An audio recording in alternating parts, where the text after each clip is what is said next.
नवनाथ भक्तिसार अध्याय क्रमांक 3। मच्छिंद्रनाथ पूर्वेकडच्या जगन्नाथ सेतुबंध इत्यादी तीर्थयात्रा करून रामेश्वरामध्ये गेले। येथे स्नान करून त्यांनी बसण्याची तयारी केली। तिथे त्यांना मारुतीचे दर्शन झाले। तोच पाऊस पडू लागला म्हणून मारुती राहण्यासाठी दरडी उकरून गुहा करू लागले। ते पाहून मच्छिंद्रनाथाला आश्चर्य वाटले। तो मारुतीला म्हणाला, माकडा, तू अगदी मूर्ख दिसतोस। शरीराच्या संरक्षणासाठी तू आता सोय करीत आहेस असे पाऊस एकासारखा खूप पडत आहे। आता तुझे घर केव्हा तयार होईल? चोरांनी लुटून नेल्यावर दिव्यात तेल घालावे किंवा घराला आग लावणाऱ्यावर विहीर खणावयास लागावे। त्याचप्रमाणे पाऊस पडत असताना तू घराची तजवीज करतो आहेस। ते ऐकून मारुती त्याला म्हणाले, तू एवढा चतुर दिसतोस तर तू कोण आहेस? तेव्हा मच्छिंद्रनाथ म्हणाले, मी एक जती आहे व मला मच्छिंद्रनाथ म्हणतात। तुला जती असे लोक कोणत्या अर्थाने म्हणतात? मारुतीने मच्छिंद्रास विचारले। माझा शक्तिप्रताप पाहून लोक मला जती म्हणतात, त्याने उत्तर दिले। त्यावर मारुती म्हणाले, आजपर्यंत आम्ही एक हनुमंत जती आहे असे ऐकत होतो। आता तुम्ही एक नवीन जती निर्माण झालास, पण ते कसेही असो, मी काही दिवस मारुतीच्या शेजारी राहत होतो, त्यामुळे त्याच्या कलेचा हजारावा हिस्सा मला माहीत आहे। तो यावेळी मी तुला दाखवतो। त्याचे निवारण कसे करावं ते तुला मला दाखवावं, नाहीतर जती हे नाव टाकून दे। याचप्रमाणे मारुती मच्छिंद्रनाथास टोचून बोलल्यानंतर त्याला उत्तर दिले, तू मला कोणतीही कला दाखवणार आहेस ती दाखव, त्याचे निवारण श्री गुरुनाथ करतील। ते ऐकून मारुतीला फार लाग आला। तो लगेच उडान करून एकीकडे गेले आणि विशाल रूप घेऊन त्याने मच्छिंद्रनाथास कळू न देता त्यावर अंगावर 7 पर्वत उचलून फेकले। तो आकाशमार्गाने ढगाप्रमाणे येत आहेत हे पाहून मच्छिंद्रनाथाला लगेच थीर थीर असे म्हणून वाता प्रेरक मंत्राशक्तीचा सामर्थ्याने तो पर्वत जागच्या जागी खिळवून ठेवले। मारुती एकावर एक असे पर्वत नाथावर टाकतच होते, पण त्यांनी त्या एकाच मंत्राच्या शक्तीने ते सर्व पर्वत जागच्या जागी खिळवून टाकले। ते पाहून मारुती रागाने प्रलय काळाच्या अग्नीप्रमाणे शोभले व एक मोठे पर्वत उचलून ते फेकून मारण्याचा बेतात आहे असे मच्छिंद्रनाथाने पाहिले। मग नाथाने समुद्राचे पाणी घेऊन वायू आकर्षण मंत्र म्हणून जोरात ते मारुतीच्या अंगावर शिंपडले आणि त्याला जागच्या जागी खिळून टाकले। त्याचे चलनवलन बंद झाले। मारुतीने वर हात करून पर्वत धरून ठेवला होता, त्याच्या हातातही तो तसाच वर राहिला। पर्वत खाली टाकायला किंवा पायी उचलायला देखील त्याच्या अंगी बळ राहिले नाही। ते पाहून वायूने आपल्या मुलाला मारुतीस पोटाशी धरले आणि संकटातून सोडवण्यासाठी मच्छिंद्रनाथास विनंती केली। ती नाथाने मान्य करून पुन्हा मंत्रलेलं पाणी शिंपडले। त्यामुळे परत आपल्या मूळ ठिकाणी व मारुतीही पूर्वस्थितीला आले। मारुतीने त्यांच्याजवळ जाऊन धन्य धन्य म्हटले। वायू मारुतीला म्हणाले, बाबा रे, तुझ्या या सिद्धीपुढे काही चालायचे नाही। याने तुला व मला बांधून टाकून अगदी दुर्लभ करून टाकले आहे। याची मंत्रशक्ती अफाट आहे। तुला कदाचित वाटेल की मी आपल्याच तोंडाने त्याच्या मंत्र सामर्थ्याला प्रौढी कशी वर्णन करतो, पण माझी शक्ती ईश्वराच्या हातात आहे आणि याने आपल्या शक्तीचा बळाने देवतांना आपले दास केले आहे। नंतर मच्छिंद्रनाथ मारुतीच्या व त्याच्या पित्याच्या पाया पडले आणि आपल्याशी मित्रत्वाने वागण्यासाठी त्यांची प्रार्थना केली। तेव्हा ते दोघे प्रसन्नाने म्हणाले, तुझ्या कार्यासाठी आम्ही अभयंता तुला सर्व प्रकारे सहाय्य करू व सुख संपत्ती देऊ। नंतर आपण जती आहात असे तू खुशाल सांगत जा, असे मारुतीने त्याला वरदान दिले। त्यावेळेस मच्छिंद्रनाथाने मारुतीस विचारले की मी जती या नावाने विख्यात होईल हे ठीक आहे, पण माझ्या मनात एक शंका आली आहे, तिची आपण निवारण करावे। कोणती शंका आली आहे असे मारुतीने विचारले। त्यावर त्यांनी सांगितले, आपण सर्वज्ञ आहात, मग माझ्याशी विनाकारण भांडण कशासाठी केलेत? तुमची व माझी नागस्तंभाची झाडाखाली पूर्वी भेट झाली होती, त्यावेळेस शाब्र विद्येचे माझ्याकडून कवित्व करून आपण मला वरदान दिले होते। असे असताना हा बेखडा का केलास? हे ऐकून मारुती मच्छिंद्रातच म्हणाले, तू समुद्र स्नान करत होतास तेव्हा मी तुला ओळखले आणि तुझ्या जवळ आलो. तू कवी नारायणाचा अवतार आहेस व मच्छाच्या पोटी जन्म घेतलास हे मला माहिती होते, परंतु माझ्या मनात अशी कल्पना आली की नागस्त्याच्या झाडाखाली देवांनी जो वर तुला दिला त्याचे सामर्थ्य कितपत आहे हे आपण एकदा पाहावे. शिवाय यापुढे तुला आणखीन पुष्कळ संकटातून पार पडायचे आहे, म्हणून तू हिम्मत करून पुढे कितपत टिकाव धरशील त्याचाही उद्मास मला घ्यायचा होता. मारुती त्याला म्हणाले, तू आता येथून श्रीराज्यामध्ये जा आणि तेथे खुशाल आराम कर.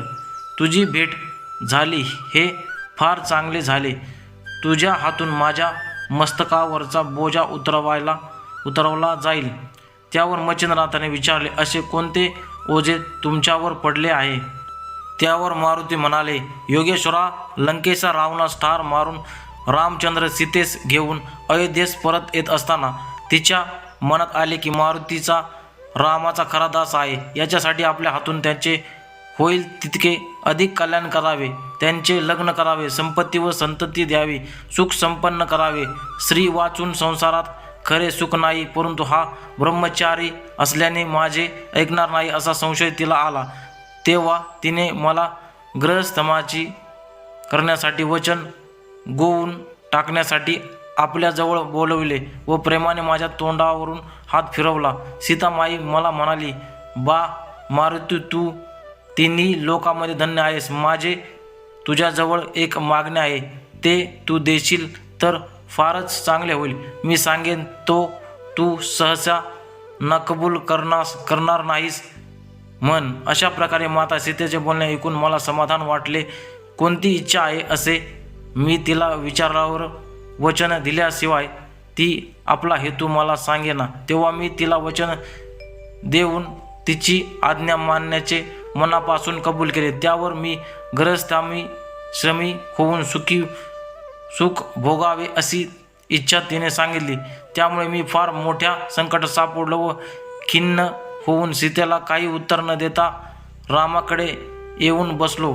माझा चेहरा सुकवलेला पाहून श्रीरामांनी मला जवळ घेऊन विचारले, तुझा चेहरा का सुकला आहे? मग मी सरळपणे सर्व कथा सांगितली. तेव्हा सर्व साक्षी राम म्हणाले, श्रीराज्यातल्या सर्व स्त्रिया तुझ्याच आहेत, परंतु यातील मर्म असे आहे की तुला आणि मला 4 चौकडीत जन्म घ्यावयाचा होता. मी 99वा वेळ जन्म घेतला, तू 99वा होय. रावणाला मारून आल्यावर तुला श्रीराज्यात जावे लागणार होते, ती वेळ आता आली आहे, तेव्हा वेळेस अनुसरून वाग. याप्रमाणे सांगितल्यावर मी प्रभू रामाने विचारले, ब्रह्मचर्य व्रत आचरण करण्याचा माझा दृढ निश्चय आहे, पण मग श्रीराज्यात जाऊन माझा त्या स्त्रियांचा व त्यांचा मला काय उपयोग? ते ऐकून रामाने सांगितले, तू उदरयता आहेस, तुझ्या नुसत्या बुबुकाराबरोबरच तेथील स्त्रिया घरोघर राहतील. आता तू आपल्या मनातले सर्व संशय काढून टाक आणि श्रीराज्यात जा, तुझे ब्रह्मचर्य व्रत ढळणार नाही. रामचंद्राने याचप्रमाणे सांगितल्यावर मी श्रीराज्यात गेलो. तेथे मैनका नावाची राणी राज्य करीत होती. पृथ्वीवर इतक्या ठिकाणी मनुष्य, पशु, पक्षी वगैरे सर्व जातीतील स्त्रिया पुरुष एकत्र आनंदाने रमणात होतात असे तिने ऐकले होते. तेव्हापासून नाना विचार मनात आणून तिच्या अंगाची लाही होत होती. प्रत्यक्ष मारुतीचा संघ घडावा म्हणून ती अनुष्ठान करू लागली. स्वतःच्या शरीराचे मांस तोडून तिने अग्निकुंडात माझ्या नावाने आहुती दिल्या. अशा 12 वर्षे लोटली. अंगावरचे सर्व मांस संपले तरी तिचा निश्चय ढळेना. तिची खडतर तपश्चर्या पाहून मी तिला प्रसन्न झालो. त्यावेळी माझा पाय पडून तिने आपले मनोरथ पूर्ण करायला सांगितले.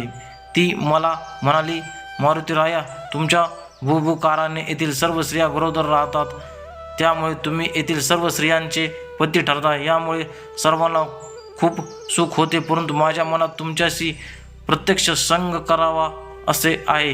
ही माझी इच्छा तुम्ही पूर्ण करावी. मैथुनाची पद्धत तिन्ही लोकात प्रचलित असते. ते सुख आम्हाला स्वप्नातही अनुभवता येऊ नये अशी आमच्या नशिबात स्थिती आहे. तर ते सुख मला प्रत्यक्ष द्यावे.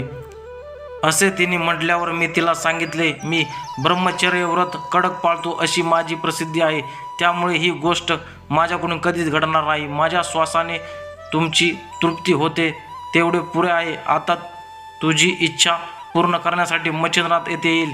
तो तुझ्या मर्जीनुसार वागेल. मच्छिंद्रनाथ साक्षात कवी नारायणाचा अवतार आहे, त्याच्यापासून तुला तुझ्या तपाचे फळ मिळेल असे सांगून मी तिचे समाधान केले. आता तो योग आजच आला आहे, तेव्हा तू तिकडे जाऊन तिचे पूर्ण समाधान कर. मारुतीने हे बोलणे ऐकून मच्छिंद्रनाथ म्हणाले, मीही उदर येताच आहे, त्यामुळे मला हे काम सांगून काय उपयोग. माझे ब्रह्मचर्य पूर्णपणे नष्ट होईल व जगात माझी लाचक्की होईल. तेव्हा तुम्ही हे असले काम मला सांगू नका. शिवाय श्रीसंग हे अपकीर्तीचे भांडार आहे, म्हणून ही गोष्ट कळावी असे मला बिलकुल वाटत नाही, कारण नाथपंथी योगी मला वाळीत टाकतील. मच्छिंद्रनाथाने अशा प्रकारे नकार देताच मारुती त्याला म्हणाले, ही गोष्ट नलाधिकाची चालत आलेली आहे. जसे 99 मारुती तसे 99 मच्छिंद्र असा क्रम चालत आला आहे. तुझ्या पोटी मैनीनाथ म्हणून पुत्र होईल, त्याची कीर्ती दिगत पसरेल. मारुतीने त्याला असे सांगितले. त्याचे मन कळवळले. मारुतीच्या म्हणण्यास मान देऊन मच्छिंद्रनाथ श्रीराज्यात जाण्यास तयार झाले व एकमेकास नमस्कार करून ते दोघेजण आपापल्या मार्गाने निघून गेले. अशा प्रकारे मित्रांनो, तुमचा जो अध्याय आहे, अध्याय क्रमांक 3 नवनाथ भक्तिसारामधला, तो कंप्लीट झाला आहे. तरी अशा प्रकारे माझ्या चॅनलवरती तुम्हाला नवनवीन व्हिडिओ मिळत राहतील.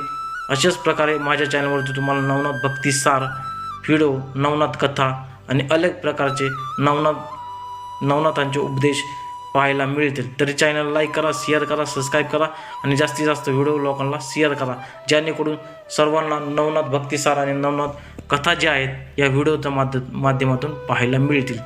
तर जाताना तुम्हाला एकच सांगन, अलख निरंजन आणि आदेश.